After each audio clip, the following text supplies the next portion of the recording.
Around Dodge City and in the territory on West, there's just one way to handle the killers and the spoilers, and that's with a U.S. Marshal and the smell of Gunsmoke.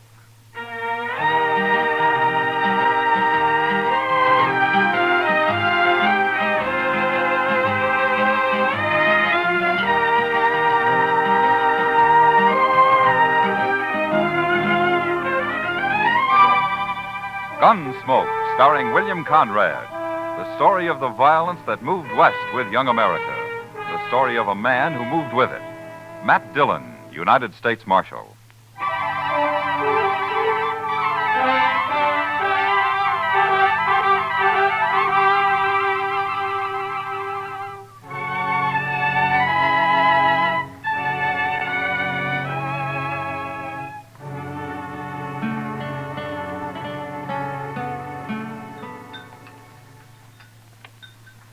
Cigar, Miss Kitty? You know I don't smoke in public, Chester. Oh, excuse me. Mr. Dillon? Thanks, Chester. Yeah, I believe I will. You know, for a cowtown restaurant, this place serves the toughest steak I ever ate. Well, you should have had the calf fries, Kitty. Next time, I certainly will. Say, that reminds me. When are we going fishing, Mr. Dillon? You said last week we might take a day off soon.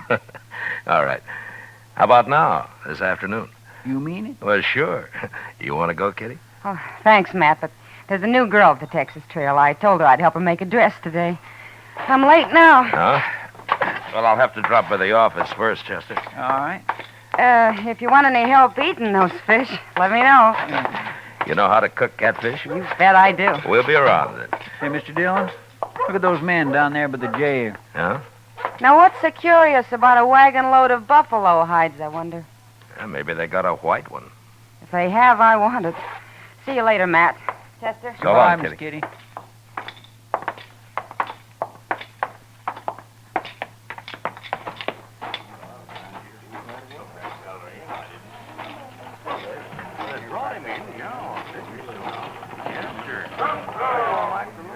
This your wagon, mister?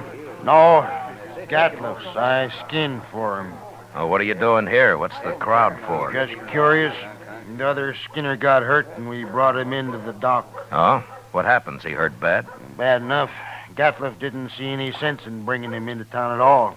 Me and the cook, we made him, though. Oh? Here's Gatliff now. Chester, go up to Doc's. Maybe I can help, huh? All right, sir. How is he? Doc will take care of everything, Toby. Never mind that. How is he? Dead. Now, let's drive these hides on down the shed. I want to get them sold and pick up our supplies. Come on. Just a minute, Gatliff. Some other time, Marshal. I'm busy. So am I. But you come into my office anyway. I want to talk to you. All this busy, bothering people. That's my office right over there. You and the cook go get them hides unloaded, Toby. I'll be right along. Yeah.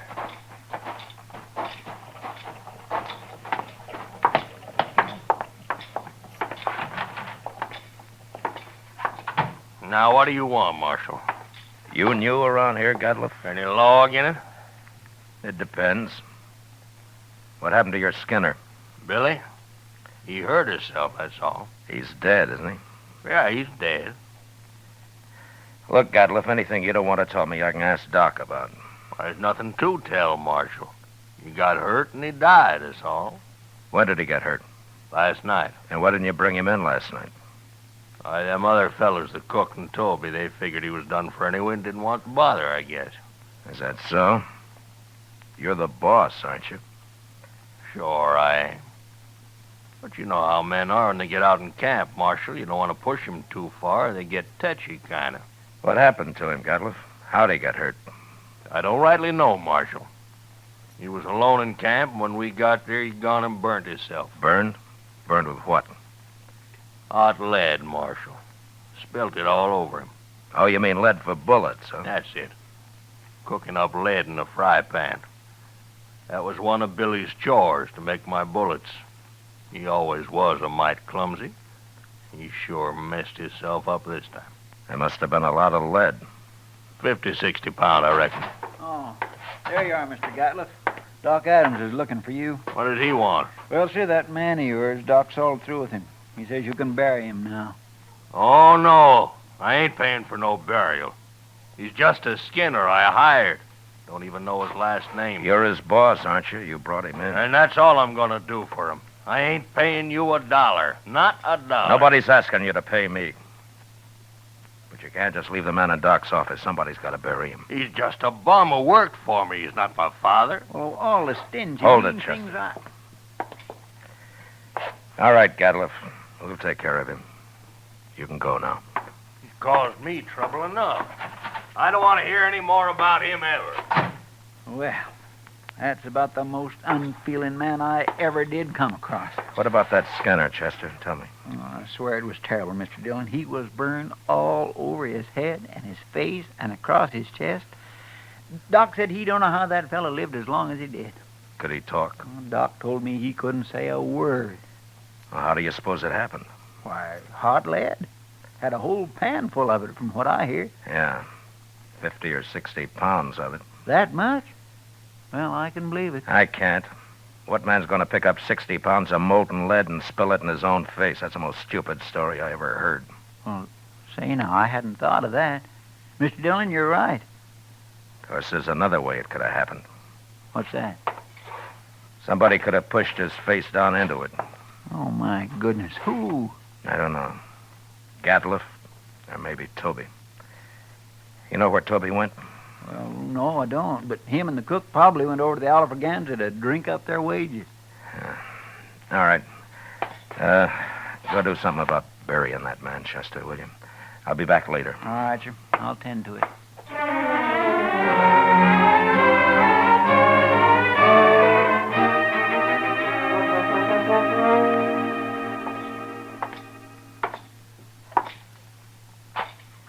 Where's the cook, Toby? Oh, hello, Marshal. Cook, he went to get him some boots while he still had the money. Come on over to a table. I'll buy you a drink. You will?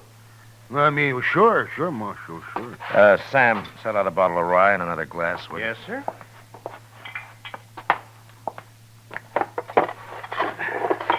Come on. Yeah.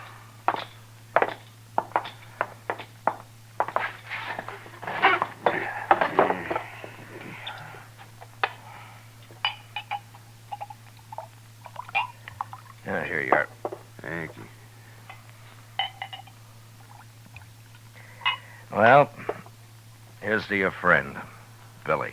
He's no friend of mine, but he died a bad death. I'll drink to him.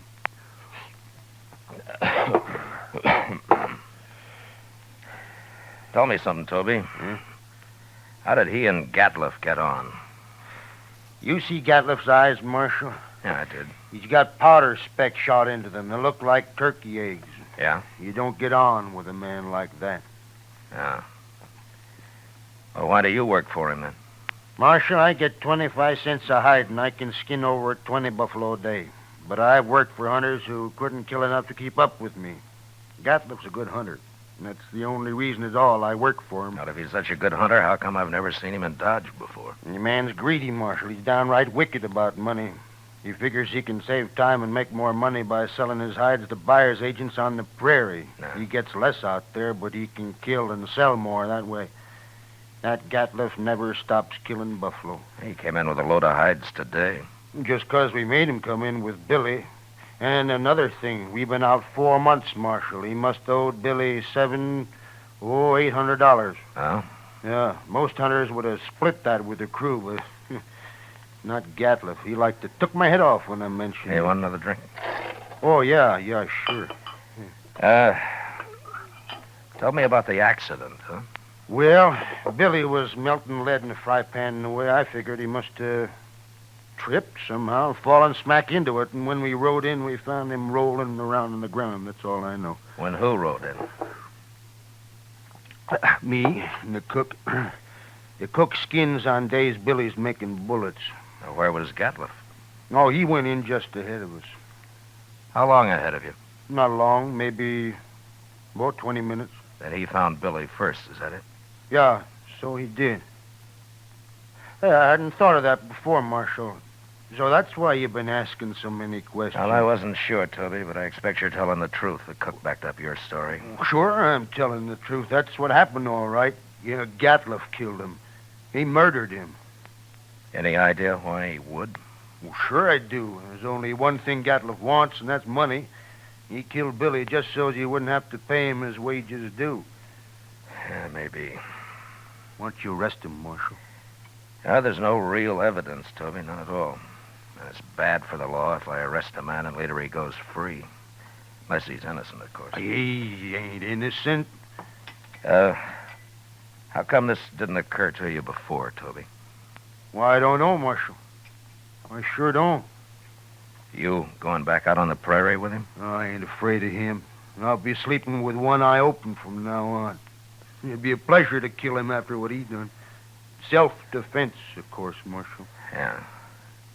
But if you let on you're suspicious, he'll sure try to kill you. Not me. He can do his killing on somebody else.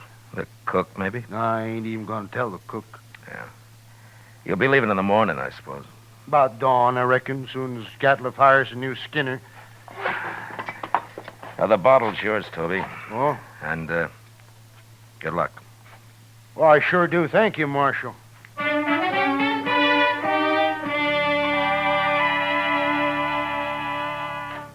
Later in the day, Chester and a couple of other men buried Billy out on the hill.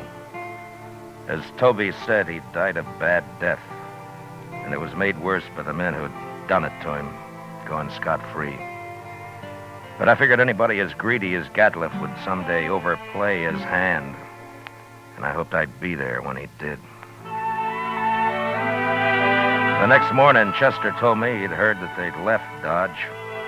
And that afternoon, we went off fishing. When we got back, Kitty cooked up our catch for supper, and she did a real good job of it. That was fine, Miss Kitty, just fine. Anytime, Chester. You catch 'em and I'll cook 'em. Say, do you know how to make antelope stew I've made it. and sourdough biscuits? Of course. Oh, my goodness. Chester, you sound like you're about to propose. Oh, my gracious. No, Mr. Dillon, my. Why, Chester, I always kind of hoped. Oh, I didn't mean... Well, that is... I mean... Well, mercy, well, who'd marry me anyway? You ever ask anyone to, Chester? Well, yes, ma'am, once I did. Well, what'd she say? She said she would. She said, yeah. Oh, what happened? Marshal Dillon here. Yeah, come on in, mister. They sent me after you, Marshal. Nestor camp across the river. Oh, what's the trouble? Man got knifed over there. Killed. Oh, was it just a fight or what? They don't know who knifed him, Marshal. Come on, Chester. Thanks for the supper, Kitty. Sure, Matt.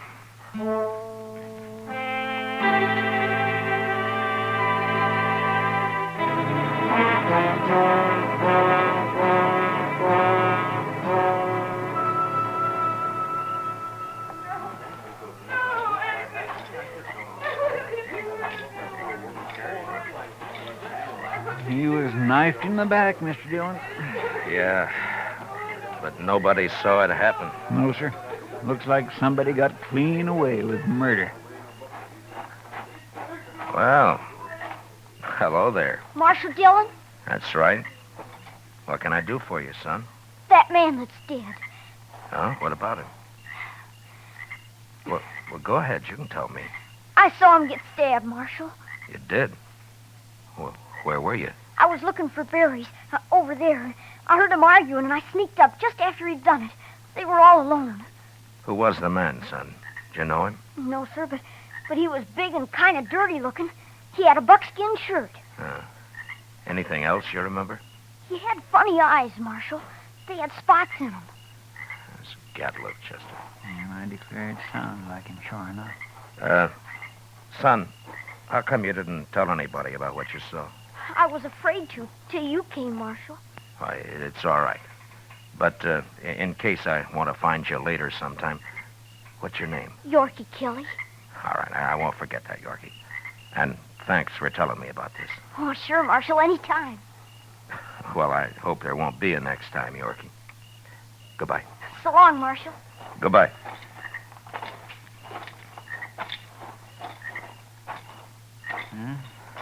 Guess it was Gatliff, all right.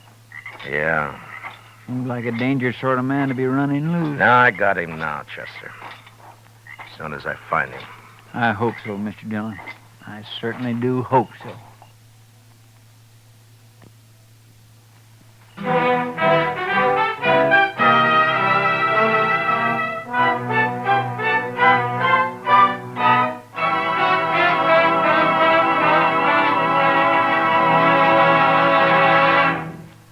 We will return with the second act of Gunsmoke in just a moment. But first, tomorrow night, Frank Lovejoy stars in the remarkable talent of Egbert Haw on CBS Radio's Theater of Stars.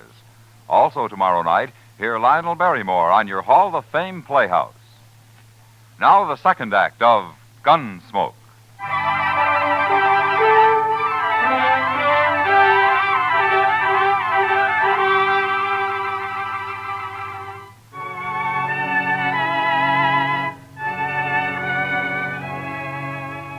Since Gatliff would figure nobody had seen him, it wasn't likely that he'd run. And anyway, there wasn't much sense in trying to track him down in the dark. So Chester and I didn't start out until the next morning. Ordinarily, a man would ride into the prairie and disappear.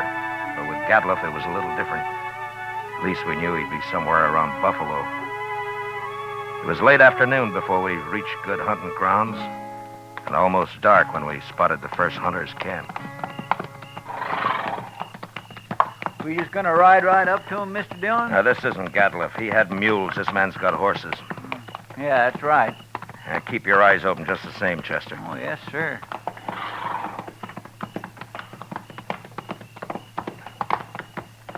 Get down, stranger. Thank you. Supper will be ready. Cook, throw some more tongue in that stew pot. Don't like buffalo tongue.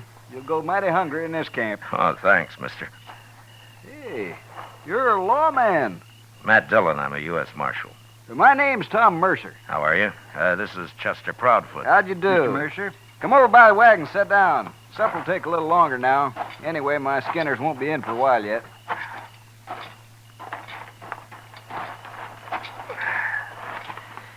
Well, how you doing, Mr. Mercer? Oh, fair, Marshal, fair. Had a stand of about 100 today. Killed every one of them but a couple of old bulls. Oh? That's why the boys are out so late. Have you been here long? About a month. Move on in a couple of weeks. I don't know, Marshal. I think this whole southern herd's going to be clean wiped out for long. Next year I'm going to Dakota. Too many hunters, maybe, huh? That's just it. That's it, exactly. Have you seen any in the last day or two, Mr. Mercer? Just who you looking for, Marshal? Man named Gatliff. Big man. Speckled eyes. What's he done? You know him? No, I don't. Nobody's come near us in over a week. You're not much help. Except for that stew the cook's making. Oh, you like that. We're having dried apples, too. Oh? I mighty near could eat a buffalo raw, the entire beast. You must be part Indian. Well, no, sir. I've seen one of them eat a whole liver raw. Got propped up against a tree and ate every bit of it and then went sound asleep right there in the sun. He was sure some sight. Heard you ever get that close to an Indian? Oh, Indians ain't always bad. Take last fall, about 20 of them rode right down into our camp. We thought we was done for, sure, but you know what happened? They were looking for meat, that's all. We let them take what they wanted, they rode away. Just as peaceful like as a man could ask. They're going to get real hungry when the herd's gone. That's so, Marshal. That is surely so. That's what makes them mad. Don't you think that's reason enough? Fella told me a couple of weeks ago he run into a bunch west of here. He was looking for scalps, all right, but good buffalo man with his old Sharps 50 can pick off Indians at 1,500 yards. They're no match for him at all. Not unless they stalk him. Oh, they've done that, sure. Hey, here come my skinners. Let's go get outside some of that stew. Good. All of it. Don't you ever feed this man, Marshal? Only when he works, Mr. Mercer. Oh, now, Mr. Dillon.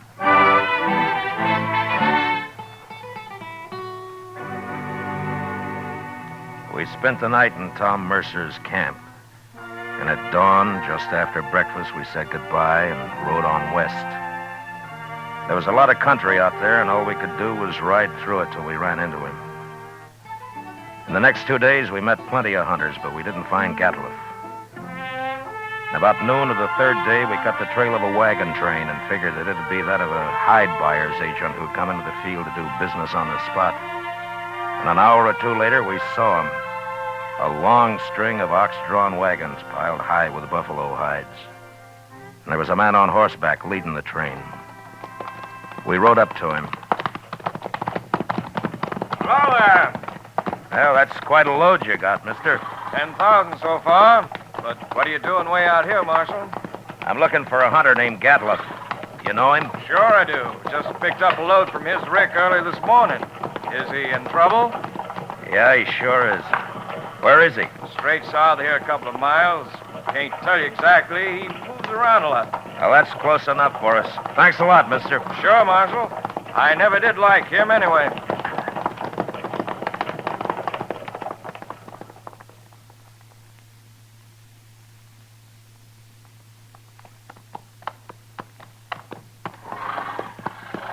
There's an empty rick over yonder. That must be it.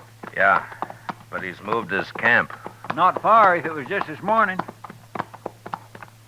Chester, what's that out there? Where? Hey, that looks like a man. Come on. There.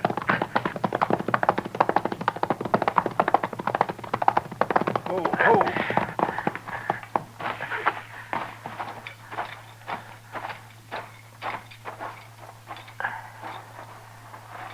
Well, Mr. Dillon, it's that Skinner of his. Get some water, Chester. Yes. Toby? Toby, can you hear me? He's been shot. Yes, sir. Here's the water. Oh. Toby? It's Marshal Dillon. Give me a drink. Here you are.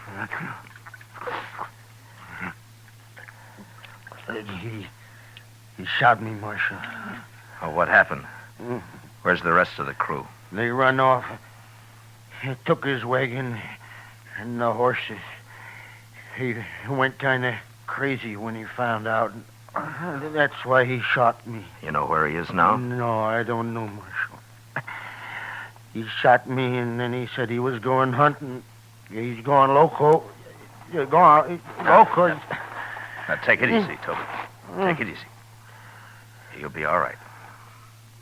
I could hear him shooting at Sharps a long time. And then he stopped. Well, where was he? Which way? Off. Behind me there. I could hear him. Chester, you stay with him. I'm going after Gatliff. All right, sir.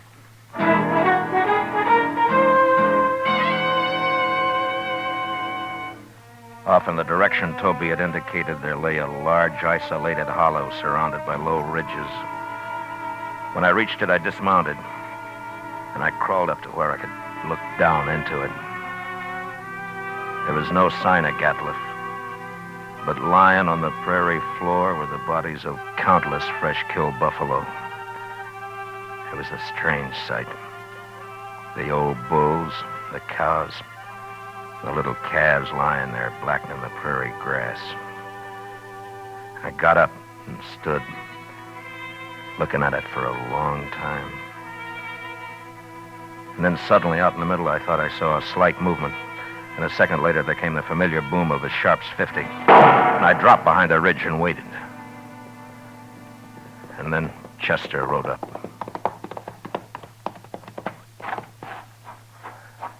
Have you found him, Mr. Dillon? Yeah. I thought I'd better come along. You see... Toby's dead, is that it? Yes, sir. All right. Well, Gatliff's down there in the middle of the hollow. But we can't get anywhere near him as long as he's got that Sharps rifle. He's killed a small herd of buffalo in there, and now he's lying out in the center of them. Well, that's the darndest thing I ever heard of, Mr. Dillon. He must have gone crazy, just like Toby said. Yeah. What's he shooting at now?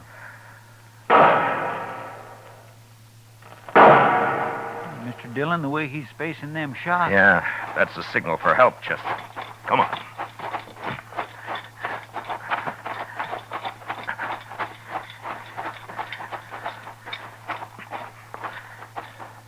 Say, Maybe this is a trap. Be ready to take cover behind one of these animals. It might be.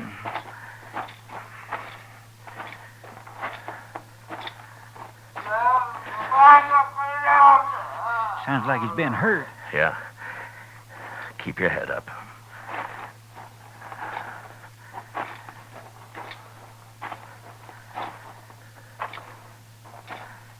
There he is.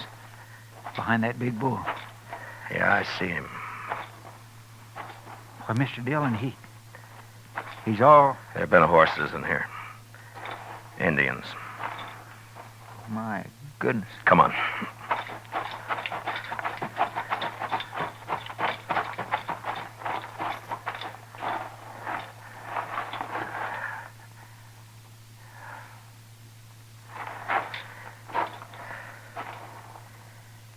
Well, that was his last effort, Chester. He's dead now.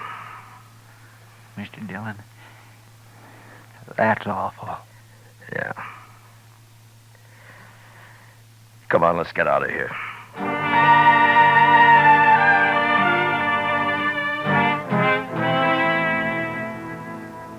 I don't know how the Indians caught Gatliff. He'd gone a little mad, and maybe that made it easy for him. But they finally got themselves a buffalo hunter. And into their unbelievably savage torture of him had gone all the hatred and desperation of a race being slowly starved and driven from their homeland. And then they'd put him there surrounded by his own bloody slaughter.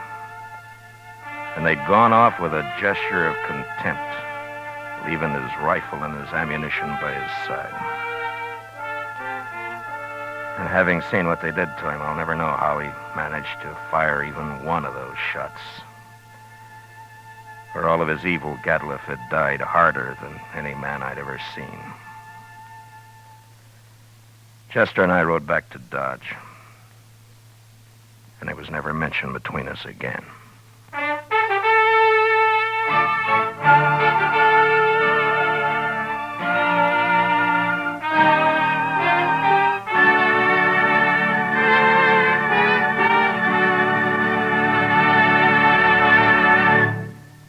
Gunsmoke, under the direction of Norman MacDonald, stars William Conrad as Matt Dillon, U.S. Marshal. Tonight's story was especially written for Gunsmoke by John Meston, with music composed and conducted by Rex Corey. Featured in the cast were Lawrence Dobkin, John Daner, Harry Bartell, Richard Beals, and William Euler. Parley Bear is Chester, and Georgia Ellis is Kitty. Gunsmoke is heard by our troops overseas through the facilities of the Armed Forces Radio Service. Join us again next week as Matt Dillon, U.S. Marshal, fights to bring law and order out of the wild violence of the West in Gunsmoke.